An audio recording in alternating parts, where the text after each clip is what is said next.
नहमदुहु व नुसल्ली व नुसल्लिमु अला सय्यदिना व मौलाना मुहम्मदिन रसूलिहिन नबिय्यिल मकीनिल हनीनिल करीमिर रऊफिर रहीम। अम्मा बाद औज़ु बिल्लाहि मिनश शैतानिर रजीम।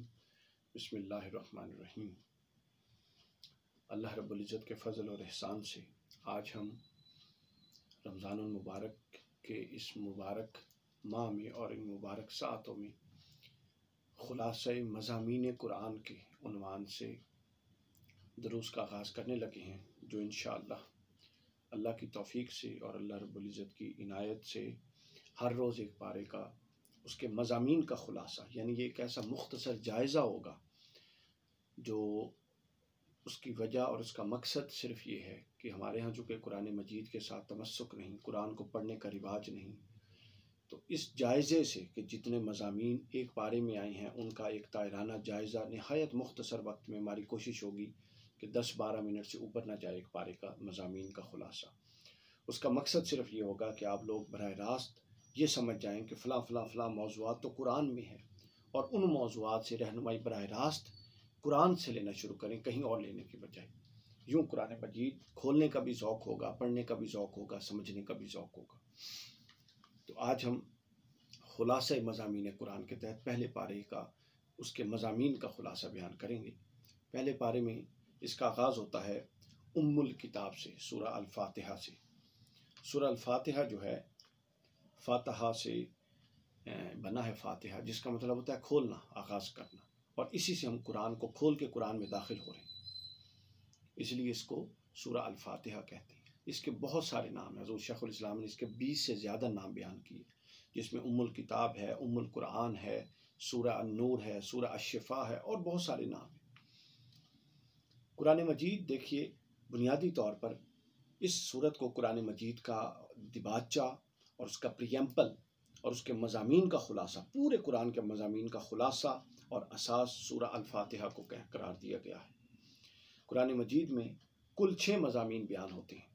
एक तौहीद, दूसरा रिसालत, तीसरा क़यामत यानी आखिरत, चौथा अहकाम और पाँचवा मानने वाले और उनके अहवाल यानी जो मोमिनीन हैं उनके अहवाल, वाक़यात, अक़साम, और जो मुनकरीन हैं ना मानने वाले उनके मामलात, उनके वाक़यात, उनके अहवाल, उनके अक़साम। कुरान के पूरे कुरान का जायज़ा ले लें और कहीं से भी कुरान खोल के कोई आयत उठा लें, इन 6 में से एक मौजू से मुतल्लिक़ होगी।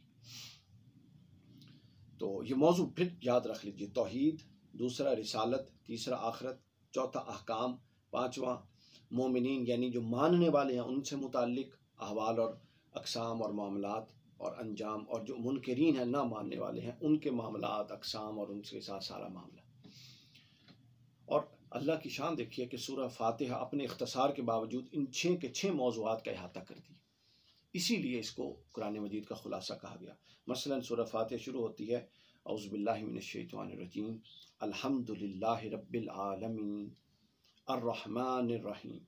पहली 2 आयतें ये बयान तौहीद है। आगे फरमाया मालिक यौमिद्दीन, ये बयान क़यामत और बयान आखिरत है। फिर फरमाया इय्याका नअबुदु व इय्याका नस्तईन, ये बयान अहकाम है। फिर फरमाया सिरातल्लज़ीना अनअमत अलैहिम, ये रिसालत और मानने वालों का बयान है, जो कि इनाम याफ्ता में सबसे चोटी का दर्जा नबी और रसूल का है। फिर शुहदा, सिद्दीकीन, सालिहीन, इनका कुरान ने बयान किया। और ना मानने वालों के बारे में फरमाया फिर गैरुल मग़दूबि अलैहिम वलद्दाल्लीन, ना मानने वालों का बयान कर दिया कि वो मग़ज़ूब और गुमराह और दाल है। तो गोया यूँ 6 के 6 मज़ामीन का सूरह अल-फातिहा में अल्लाह रब्बुल इज़्ज़त ने बड़े खूबसूरती से बयान कर दिया। उसके बाद जब हम चलते हैं तो अब तायराना जायज़े में चलते हैं, तो सबसे पहला अब फातिहा के बाद अगला जो आता है बकरा, जो पहले पारे में उसका हिस्सा है, उसमें है सबसे पहली और असासी जो हमें तालीम दी गई वो ये है कि ये शक से पाक है किताब। आपने जब इस किताब को तो मान लिया कि ये किताबुल्लाह है, तो फिर इससे मुताल्लिक़ ये अकीदा रखिए कि ये शक से पाक है। कुरान में शक का कोई गुज़र नहीं, कुरान के किसी तसव्वुर में शक का कोई गुज़र नहीं। यानी ये तसव्वुर इतने मुतहक्कक, इतने जामे, इतने वसी और इतने मुस्तनद हैं कि इनके अंदर कहीं भी किसी तरह के शक का कोई गुज़र नहीं है। और ये कुरान का फ़नी तौर पे मर्तबा बताया गया, यानी किसी तरफ से भी इसमें शक दाखिल नहीं हो सकता। अगली बात फिर तकवा से मुतालिक है कि ये हुदल लिल मुत्तकीन, तकवा असास है पूरे के पूरे दीन की, दीनदार की असास है, दीन की असास है। और अल्लाह के यहाँ फ़ज़ल का अगर कोई मेयार अल्लाह के यहाँ कायम है, अफजलियत का कोई मेयार अगर अल्लाह के यहाँ कायम है तो वो तकवा है। कुरान मजीद में तकवा बहुत सारे पहलुओं से बयान हुआ।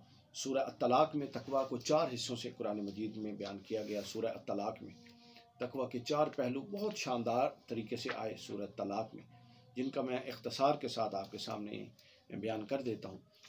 देखिए, एक बंदा मोमिन जो भी चाहता है, हम चाहते हैं हमें आसानी हो, हम चाहते हैं हम कामयाब हों, हम चाहते हैं हमारे मामलात पूरे हों, हम चाहते हैं हमारा रिस्क वसी हो। अल्लाह ने ये तमाम मामलात तकवा के अंदर जोड़ दिए। सूरह तलाक आयत नंबर 2 में फरमाया, वमन यत्तकिल्लाह यजअल लहू मखरजा, जो तकवा अख्तियार करेगा अल्लाह दुनिया और आखिरत में उसके लिए राह बना देगा। फिर आगे फरमा दिया, वमन यत्तकिल्लाह, सूरह तलाक की आयत नंबर 4 में, जो अल्लाह से डरेगा, वमन यत्तकिल्लाह यजअल लहू मिन अम्रिही युसरा, अल्लाह उसके अमर आसान फरमा देगा। फिर इसी सूरत की आयत नंबर 5 में फरमाया, वमन यत्तकिल्लाह युकफ्फिर अन्हु सय्यिआतिही व युअज़िम लहू अजरा, जो तकवा अख्तियार करेगा अल्लाह उसके गुनाह मिटा देगा और उसके लिए अजर भी लिख देगा। तो गोया तकवा असास है। इसीलिए कुरान ने आगाज़ में तकवा के मौजू को कुरान ज़ेर बहस लाया और कहा हुदल लिल मुत्तकीन, यानी जिनकी तबीयतों में तकवा, खौफ, अल्लाह का खौफ, अल्लाह का डर होता है, ये कुरान उन पर ज़्यादा मुअस्सर होता है। उसके बाद झूठ, मुनाफिकीन की नुमाइंदा अलामात ज़ेर बहस आई अगले मौजू में। यानी तमाम चीज़ें, कुरान एक बुनियादी असासी किताब है जो हमें ज़िंदगी के हर शोबे से मुताल्लिक एक असूली कायदा फराहम करती है।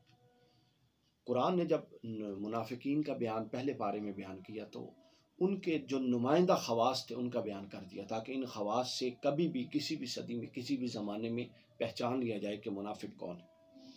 मसलन कुरान ने फरमाया, बेमा कानू यकज़िबून, ये वो जो लोग हैं जो झूठ बोलते हैं। और फिर कुरान ने कहा, वजतनिबू कौल ज़ूरी, झूठी बात से बचो, फिर झूठी गवाही से बचो। तो गोया झूठ एक नुमाइंदा अलामत है मुनाफिकीन की। फिर हजूर नबी अकरम सल्लल्लाहु अलैहि वसल्लम ने फरमाया कि मोमिन की 3 अलामात और बाज़ रिवायतों में 4 अलामात हैं। इन दोनों रिवायतों में ये बात मौजूद है कि जब वो बात करता है तो झूठ बोलता है। फिर दूसरी अलामत जो मुनाफिकीन की नुमाइंदा अलामात के तौर पर जिक्र किया, वो क्या, इन्नमा नहनु मुस्लिहून, इनकी अलामत यह है कि ये अपने आप को बड़ा मुस्लिह साबित करते हैं, हम तो इस्लाह चाहते हैं, हम तो चाहते हैं सब इकट्ठे रहें। लेकिन कुरान कहता है हकीकत में ये फसादी होती है। ज़ुबान से इस्लाह चाहते हैं, अमलन फसादी होती है। तो ये 100 बीमारियों की एक वजह बयान कर दी। तो गोया मुनाफिकीन की नुमाइंदा अलामात झूठ और फसाद फैलाना, ये 2 बयान करें। उसके बाद कुरान शिर्क के मौजू को ज़ेर बहस लाए, फ़ला तजअलू लिल्लाहि अंदादा, किसी को ऐसे ना निदा दो, पुकारो जैसे कि अल्लाह को पुकारते हो। ये अल्लाह की शान के ख़िलाफ़ है और अल्लाह की गैरत के ख़िलाफ़ है कि अल्लाह की तरह किसी और को बुलाया जाए। शिर्क 3 चीज़ों से होता है, अल्लाह की तरह किसी की इबादत समझना, या किसी को अल्लाह की तरह लायक इबादत समझना शिर्क हो जाएगा। अल्लाह की तरह किसी को वाजिबुल वजूब समझना कि वो हमेशा से था और हमेशा है। और तीसरा, अल्लाह की तरह, अल्लाह की जुमला सिफ़ात की तरह किसी भी शख्स, हस्ती, इंसान की सिफ़ात को उसी तरह समझना। इन 3 चीज़ों से शिर्क हो जाएगा, इससे रोका गया। उसके बाद इल्म का शौक़ दिलाया गया, अगला मौजू, ताकि इल्म हासिल करें मोमिनीन। कुरान मुसलमान को जाहिल नहीं देखना चाहता, बल्कि कुरान मुसलमान को ये कहता है कि या मुसलमान, तेरी अज़मत का जो अज़मत की असास और अज़मत की बुनियाद है वही इल्म है। फरमाया, वअल्लमा आदमल अस्माअ कुल्लहा, और हमने आदम को तमाम उलूम सिखा दिए। फिर इल्म के दर्जात आते हैं, जिसमें इल्मुल यकीन है, ऐनुल यकीन है, फिर हक़्क़ुल यकीन है। फिर आगे इल्म के ये दर्जा बदर्जा दर्जात हैं, लेकिन ये वज़ाहत से बता दिया कि इल्म हर मोमिन की असास है, हर मोमिन के लिए ये ज़रूरी है, हर मोमिन के लिए वजह अफजलियत है दीगर मखलूक़ात पर। और फिर इल्म के दर्जात में फिर कुरान ख़ुद कई मौज़ूआत पर, सूरह यूसुफ में आयत नंबर 2 में, उसके बाद आगे बाकी सूरतों में, सूरह अन-नहल में, कुरान इल्म के दीगर दर्जात भी ज़ेर बहस लाया, जिसमें तदब्बुर, ये एक इल्म की और शक्ल है, आगे एक्सट्रीम सूरत है। ताक्कुल, ये उसकी एक और एक्सट्रीम सूरत है। फिर तफक्कुर यानी तदब्बुर, तफक्कुर, तामुक, ताक्कुल, ये वो इल्म की एक्सट्रीम सूरतें हैं जिनकी तरफ कुरान मजीद ने रहनुमाई की। तो गोया वो लोग गलती पर हैं जो ये समझते हैं कि कुरान महज समझने की चीज़, महज मानने की, पढ़ के मानने की चीज़ है। ऐसा हरगिज़ नहीं है, बल्कि कुरान सोचने की, समझने की और फ़हम की, तदब्बर करने की, गौर ख़ौज़ करने की ज़रूरत है, चूँकि ख़ुद नसूस कुरानी में ये लफ्ज़ आए।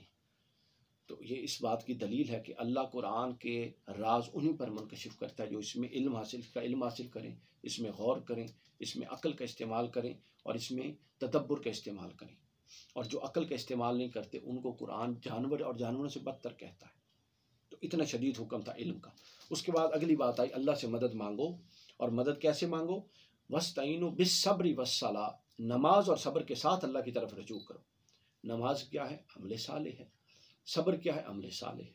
तो वो या अमले सालेह के साथ या फ़र्द सालेह यानी सालेहीन के साथ या अमले सालेह के साथ अल्लाह की तरफ रजू करो, चूँकि अल्लाह तो मालिक है। बग़ैर अमले सालेह के भी अल्लाह की तरफ रजू किया जा सकता है, बग़ैर किसी फ़र्द सालेह के भी अल्लाह की तरफ रजू किया जा सकता है। वो तो बैठा है, वो कहता है कि महबूब जब मेरा बंदा मुझे पुकारे तो उसे बताओ कि मैं उसकी पुकार को सुनता हूँ, वो मुझसे दुआ मांगे मैं उसको अता करता हूँ।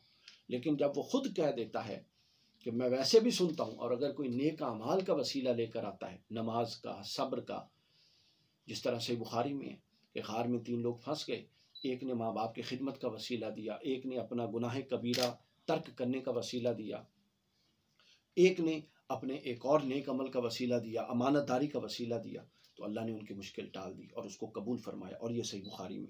तो गोया अल्लाह के हुजूर जाना ये लाजमी है।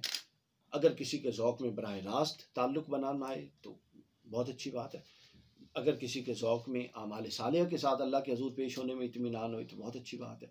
अगर किसी के हुजूर सालिहीन के वसीले के साथ पेश होने में इत्मीनान हो तो बड़ी अच्छी बात है। मकसूद अल्लाह की बारगाह में पेश होना है। उसके बाद ज़िल्लत व मस्कनत का मौजू ज़ेर बहस आता है, और ये बनी इसराइल के हवाले से आया कि अल्लाह रब्बुल इज़्ज़त ने बनी इसराइल पर कुफ्र और कत्ल अंबिया की वजह से ज़िल्लत मुसल्लत कर दी।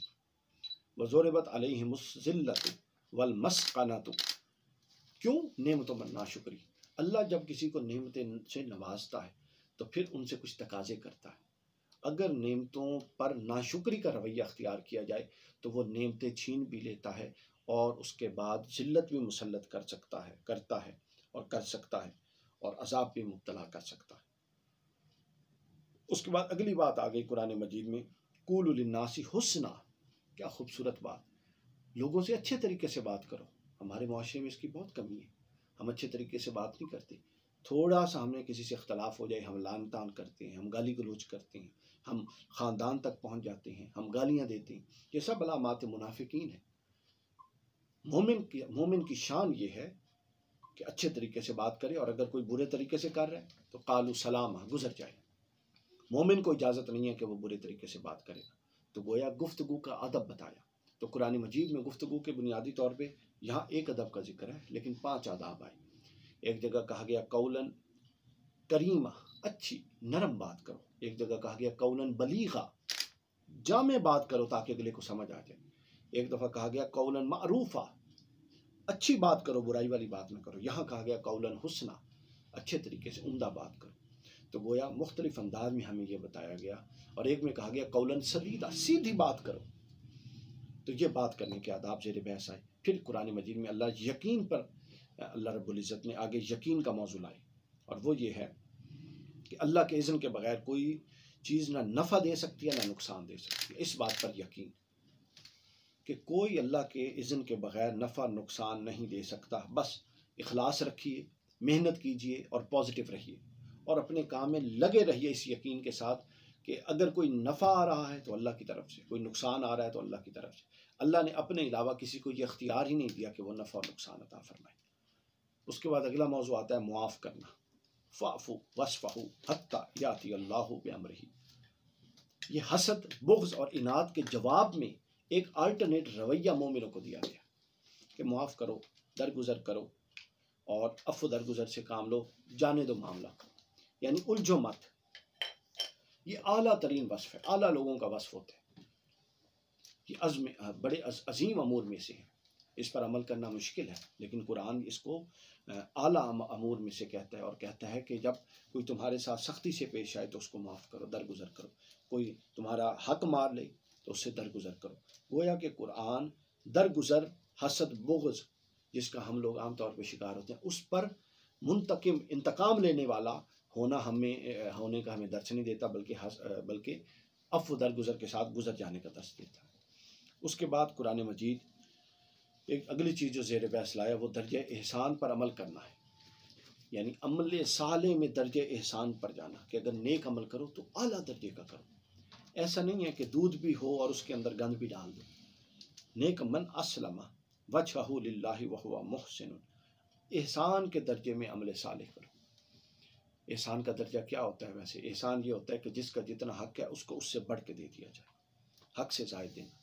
तो नेकी में जब एहसान का बाब आएगा तो मतलब ये होगा कि नेकी पूरे इखलास से करो, उसमें कोई रियाकारी, कोई दुनियावी ग़र्ज़, किसी बंदे की खुशी, कोई दखल ना हो, तो वो नेकी दर्जे एहसान को पहुँच जाएगी। फिर उसके बाद हिदायत का मौजू आता है। इन्ना हुदल्लाहि वहुवल हुदा, हिदायत सिर्फ अल्लाह के हाथ में है, अल्लाह ही हिदायत देता है, अल्लाह से मांगो। अच्छा, अब अल्लाह से मांगने का मतलब जो है ये समझने की ज़रूरत है। अल्लाह ने इस कायनात में एक नज़म कायम कर दिया है। अल्लाह मेरे पास बराह रास्त नहीं आया, आपके पास नहीं आया। अल्लाह ने हिदायत का अपने साथ हिदायत को मंसूब रखा, मगर नज़्म हिदायत कायम कर दिया।